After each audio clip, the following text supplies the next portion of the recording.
Ja, we hebben deze ochtend ochtendgymnastiek gedaan. Was met ballonnen en zo. Dus we moesten eerst de ballon opblazen en dan moesten we met ballonnen naar elkaar slagen. En daarna hebben we gegeten. Ja, en dan zijn wij gaan skiën. En voor de wedstrijd hebben wij, zoals Vincent heeft gezegd, ochtendgymnastiek gedaan. En dat was heel leuk.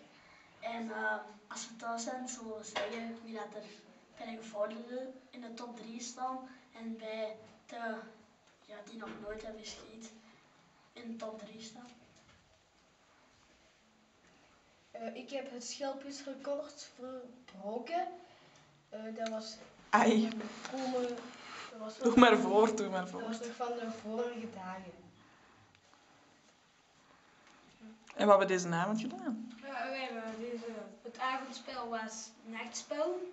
We moesten zo, als het spel Cluedo, wie zoeken, wie dat er vermoord werd, de dader en waarmee en waar.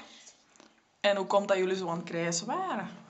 Er was we gingen langs de bus en de buschauffeur is Wim. En we gingen kijken, want er was een aanwijzing bij Kerkhof, achter een plaats van de straten.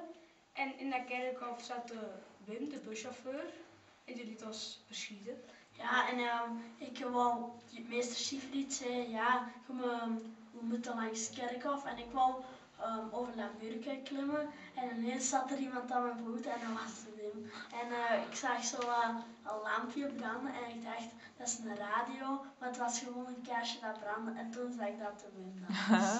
Maar was het plezant? Ja. Ja, het was kei plezant.